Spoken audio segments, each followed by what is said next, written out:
lo que voy a hacer es una exposición, no voy a leer lo que hay aquí, sino un resumen un poco más esquemático, que es lo que yo creo que son las tareas que debe asumir la epistemología axiológica,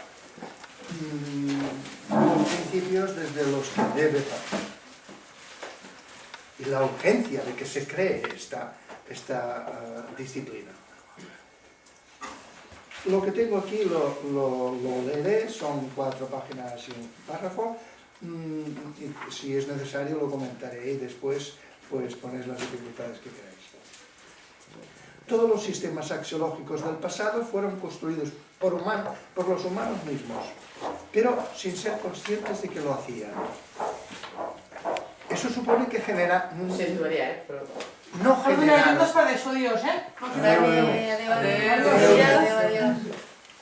Eso supone que no generaron un saber sobre la construcción de proyectos axiológicos. Es más, su mismo sistema axiológico se lo prohibía, porque debían ser tenidos como intocables y como revelados o desvelados de la naturaleza de las cosas. O sea que no, a lo largo de los milenios que iban construyendo proyectos y corrigiéndolos y arreglando, no generaron un saber. Porque era un espacio de tiempo tan largo que no eran conscientes de que lo construían, y además el sistema axiológico programático se los prohibía. Cuando se vive en sociedades de conocimiento, innovación y cambio continuo, globalizado, los modos de vida cambian cada 3 o 5 años. No podemos vivir con los proyectos de las sociedades preindustriales, y además sabemos que todos los sistemas axiológicos colectivos tenemos que construirnos nosotros mismos a propio riesgo. Pero en esta situación no disponemos de un saber para tratar lo axiológico. Por consiguiente, tenemos que crear un saber sobre cómo tratar los fenómenos axiológicos humanos y cómo construir nuestros sistemas axiológicos colectivos.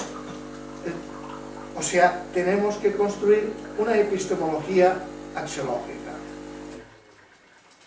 Un saber sobre lo axiológico. Esta es nuestra tarea. Para hacerlo no podemos partir de creencias religiosas, porque sería partir de una propuesta axiológica, ni laicas. Tenemos que partir de una base antropológica, lo más desnuda y lo más científica posible. Los humanos no somos compuestos, y esta sería la base antropológica.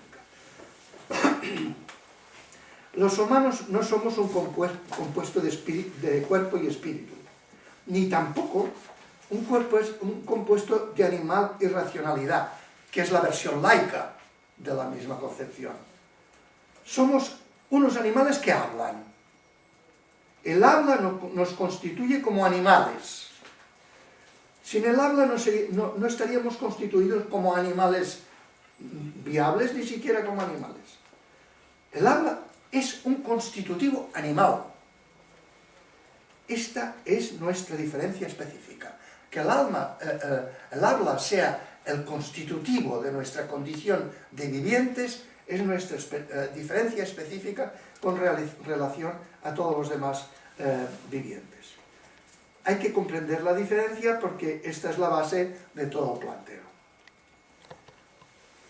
Como animales estamos sometidos a la ley general de los vivientes. Supuesto que la lengua nos constituye como vivientes, nos construye como individuales y construye el medio,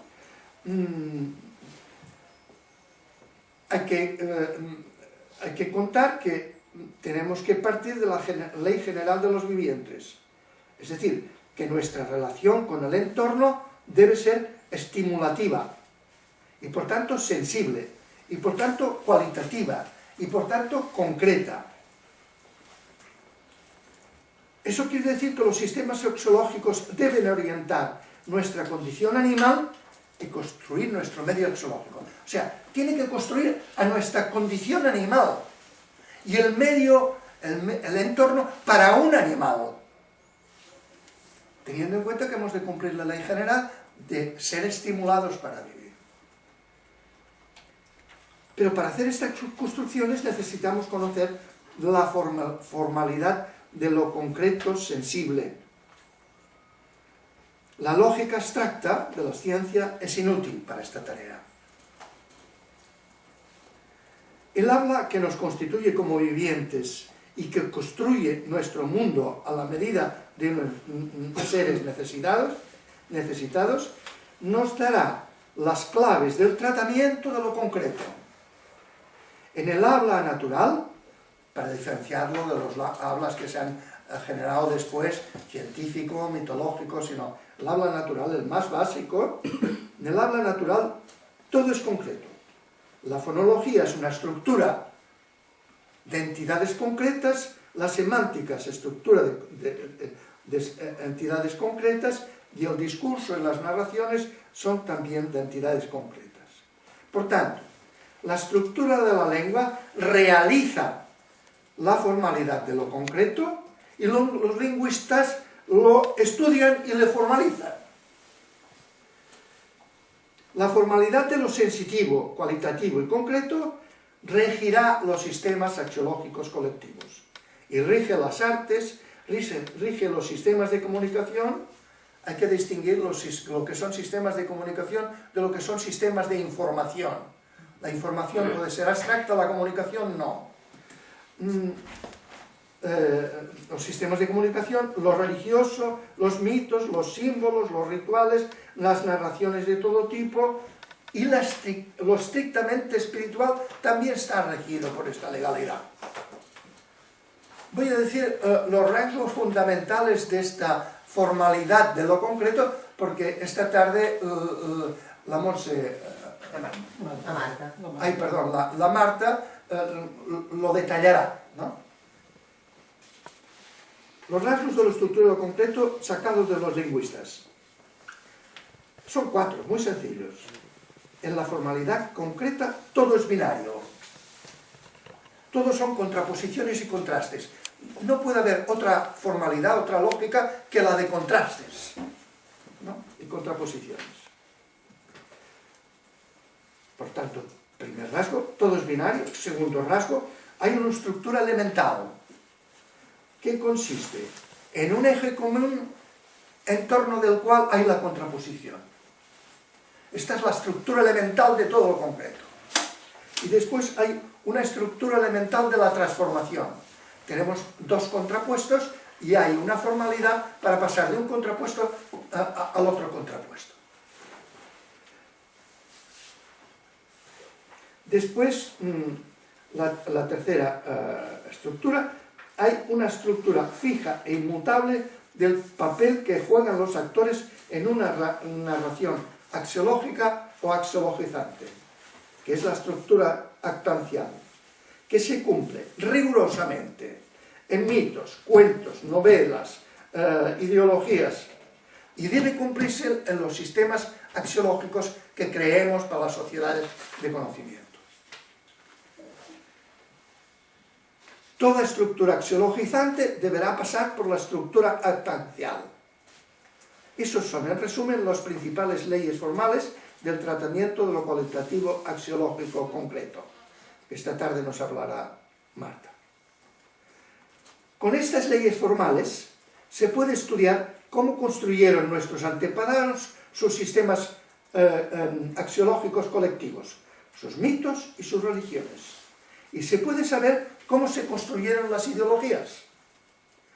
Se puede verificar que esas leyes siempre se cumplieron rígidamente.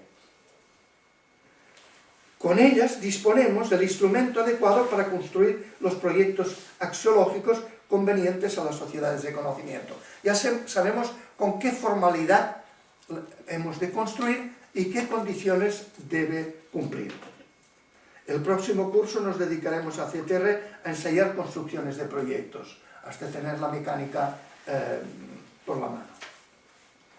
Disponemos también de un instrumento, la estructura elemental de la formalidad de lo concreto, aquella de contraposición sobre un eje, para saber cómo los maestros religiosos y espirituales construyeron sus sistemas de iniciación a la dimensión absoluta de lo real. Los maestros parten de una contraposición sobre un eje común que sería proyecto de vida, una contraposición sobre el eje, proyecto de vida girando sobre la egocentración, frente, la otra alternativa, proyecto de vida centrado en el silencio de la egocentración. Siguiendo las leyes lingüísticas, niegan por completo la egocentración, lo cual implica, supuesto que estamos en una estructura binaria, la afirmación del silencio de la egocentración. La Montse Cucarull nos hablará de esto, cómo lo cumplen los que son más abstractos y más pulidos conceptualmente, que son los budistas. Pero esto lo cumplen rigurosamente todas las místicas, todas las tradiciones religiosas, y fundamentalmente no hacen otra cosa, aunque usen aparatos míticos y conceptuales diferentes. Tenemos también un instrumento para analizar las modalidades de sobrevivencia. Esto es muy interesante. Fíjense que como la lengua me construye como animal y construye el medio como un sistema de comunicación, de estimulación, en realidad es un sistema de comunicación. De los animales con el medio, y nosotros cumplimos esta ley, es un sistema de comunicación. Por tanto, eso quiere decir que podemos analizar con categorías lingüísticas la estructura elemental de todas las grandes culturas. La cultura elemental axiológica, ¿no?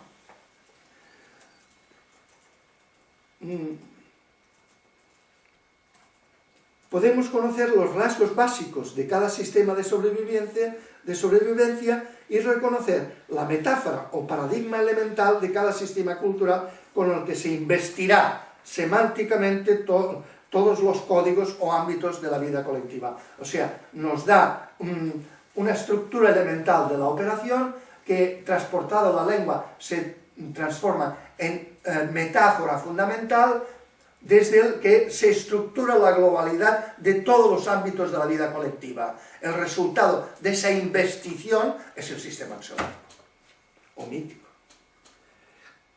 Sabemos pues la formalidad que ha de cumplir toda construcción y conocemos los medios para rellenar de contenido semántico esas formas. En esta situación, que disponemos de todos los instrumentales para construir sistemas axiológicos, ¿cuáles serían las tareas de la epistemología axiológica en este planteo? La epistemología axiológica debe poder dar cuenta de nuestra peculiar naturaleza de vivientes constituidos como tales vivientes por su condición de hablantes. Esto es tarea de la epistemología axiológica. La lengua es la condición de un viviente, es pues primaria y fundamentalmente axiológica. En la lengua, lo que no está sofisticado por procedimientos metalingüísticos abstractos, que también tendrá que dar cuenta la epistemología axiológica, todo es concreto y cualitativo. Y la modelación de la realidad que con ella se consigue es también axiológica. El mundo que construye es también axiológica. Por tanto, cualquier otro uso de la lengua, como las metalenguas científicas y tecnológicas, o las metalenguas axiológicas, como mitos y proyectos axiológicos, deben poder ser explicados desde los rasgos fundamentales de la lengua natural y su pretensión. La pretensión de la lengua natural es completar la indeterminación genética de nuestra especie y modelar la interpretación de sí mismo y del medio de acuerdo con nuestra estructura cerebral, sensitiva y activa en unas condiciones de sobrevivencia determinadas.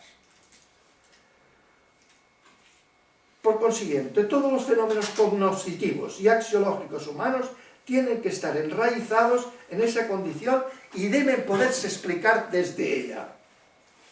La epistemología axiológica ha de poder dar razón de la aparición de los sistemas axiológicos, de la aparición de la cualidad humana, de la aparición de las ciencias, las artes y también de la aparición de la espiritualidad. Desde nuestra condición de hablantes, la epistemología axiológica ha de poder dar cuenta de nuestro doble acceso a la realidad, el relativo a nuestras necesidades y uno no relativo a esas necesidades, o absoluto no en sentido religioso, sino suelto de relación. Ese doble acceso es la diferencia específica de nuestra manera de ser vivientes, y se trata de un doble acceso axiológico, porque es un acceso de un animal. Ha de poder dar cuenta la epistemología axiológica, además, de la funcionalidad biológica de esa doble dimensión. O sea, ha de poder explicar por qué aparece en un animal la pura gratuidad, lo absoluto, y dar cuenta de qué función biológica cumple, porque si aparece en un animal es porque tiene una función biológica, directa o indirectamente. La epistemología axiológica debe hacer entender que sin esa doble dimensión axiológica no sería posible ni la vida humana con sus cambios frecuentes y radicales, en ocasiones, ni las ciencias, ni las artes, ni la filosofía, ni la espiritualidad. Ha de dar cuenta de dos tipos, además, de dos tipos de epistemologías que se han dado en nuestra especie. La epistemología mítica cree que nuestros mitos, narraciones, teorías y teorías formulan cómo es la realidad, y la epistemología no mítica, que sabe que todas nuestras formulaciones lingüísticas, mitos, símbolos, teorías científicas, lenguaje cotidiano, no es cómo es la realidad, sino cómo nosotros, en unas circunstancias de sobrevivencia determinada, debemos modelarla para poder sobrevivir. Ha de dar cuenta de cómo se generaron en el pasado los sistemas axiológicos colectivos de las sociedades preindustriales, sus mitos, símbolos y rituales, en los diversos modos preindustriales, y ha de dar cuenta de por qué y cómo cambian cuando las maneras de sobrevivir en el medio comportan variaciones importantes. Dentro del ámbito de las sociedades preindustriales pasa de cazador-recolector a agricultor, o ganadero, a sociedades de riego, etc. Ha de estudiar cómo se generaron las religiones y cómo entraron en crisis cuando los cambios de las sociedades preindustriales fueron importantes. Ha de poder dar cuenta de las transformaciones que se producen cuando desaparecen los modos preindustriales de vida y de las consecuencias que ese cambio drástico ha supuesto para la crisis de las religiones y para el cultivo de la espiritualidad, porque también queda afectado el cultivo de la espiritualidad.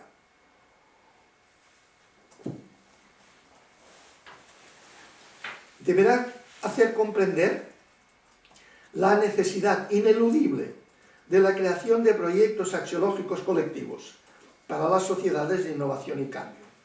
Unos proyectos que están continuamente sometidos a revisión y cambio al ritmo del crecimiento de las ciencias y las tecnologías y sus efectos en la vida de los individuos y los colectivos. Deberá proporcionar un saber para esa tarea, de forma que los cambios puedan ser realizados y aceptados con facilidad y sin traumas. O sea, que esta capacidad de creación, mutación y corrección forme parte de la cultura general y que todo el mundo lo asimile sin traumas. Debe ocuparse de encontrar formas viables de cultivo generalizado de la dimensión axiológica absoluta, sin la cual no es posible la cualidad humana. O sea, las religiones inventaron para las sociedades preindustriales un medio general de cultivo de la dimensión absoluta. El procedimiento de las religiones ha periclitado en las sociedades de conocimiento. Por tanto, tendríamos que construir un medio que dé acceso fácil a toda la población a esa dimensión absoluta, en un grado mínimo por lo mínimo. Para conseguir estas finalidades, la epistemología axiológica deberá estudiar con detenimiento las grandes mitologías del pasado, que fueron proyectos axiológicos exitosos, acreditados y verificados durante milenios, para saber cómo se construyeron. Hemos de poder llegar a conocer la estructura de esos proyectos axiológicos preindustriales para saber cómo estaban hechos, qué legalidades cumplían, cuál fue su formalidad propia, cuál su paradigma axiológico y la relación que ese paradigma axiológico tenía con los sistemas concretos de sobrevivencia. Estos estudios se realizan para adquirir un saber sobre lo axiológico que pueda estar al alcance de la sociedad para que le permita crear los proyectos axiológicos que se necesitan en los diversos niveles de organización y actuación colectiva. Porque claro, en una sociedad de creación hay multitud, hay heterogeneidad. La creatividad crea heterogeneidad y por lo tanto tendrá que haber la capacidad de que cada creatividad cree su propio proyecto axiológico, ¿no? Y también la colectividad de tener un proyecto axiológico colectivo que sea aceptado voluntariamente por todos, en el que se incorporen esas creatividades. Pero para eso hay que proporcionar a las gentes, a los directivos, tanto políticos como empresariales, como de educación, etc., la técnica de cómo se hacen, ¿no? Otro tema importante.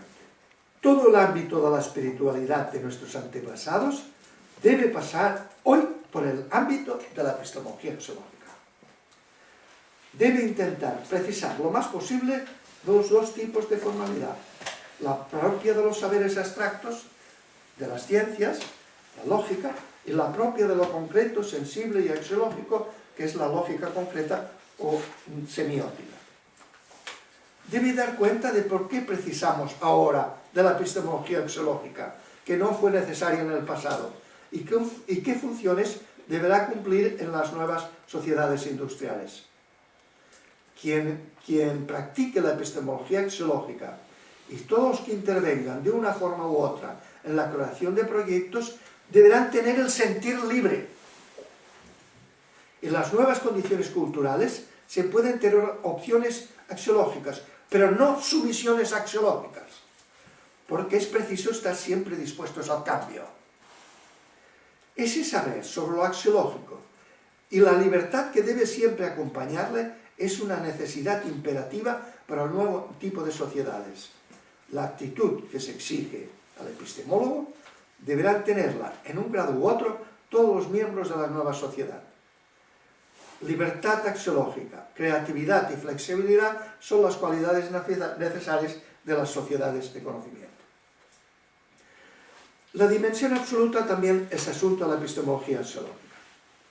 En una sociedad de conocimiento, innovación y cambio continuo, no se puede creer en el sentido fuerte y tradicional y religioso.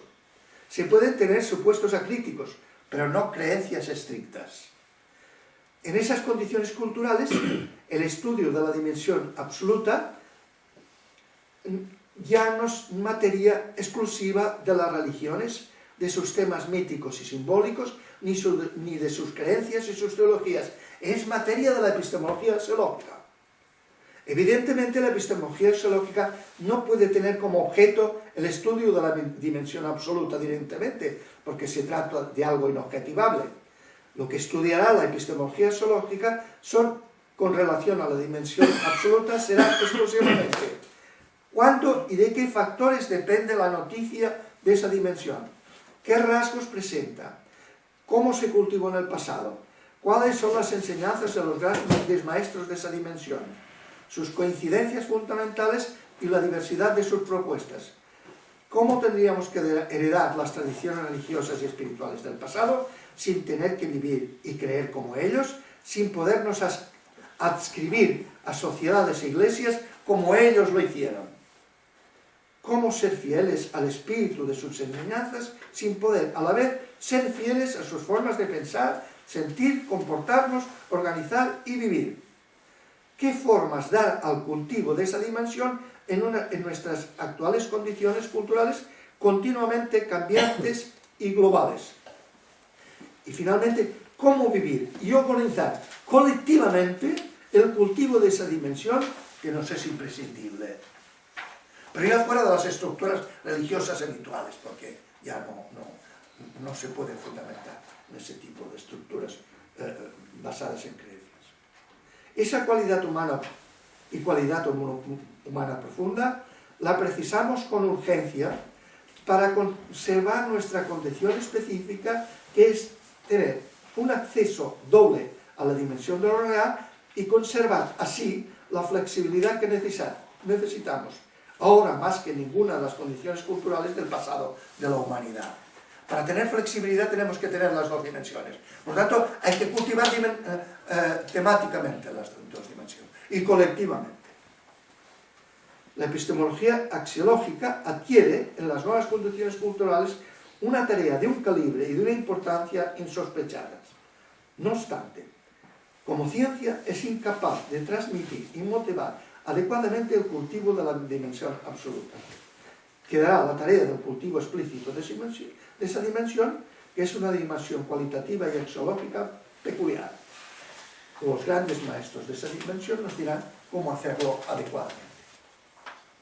Será también tarea nuestra formular, teniendo en cuenta el conocimiento de las tradiciones religiosas y espirituales del pasado, un procedimiento adecuado para iniciar y adentrarse en el cultivo de la dimensión absoluta con un lenguaje conveniente en las nuevas condiciones culturales, sin que se tenga que adoptar necesariamente un lenguaje religioso, budista, vedanta, o sea el que sea.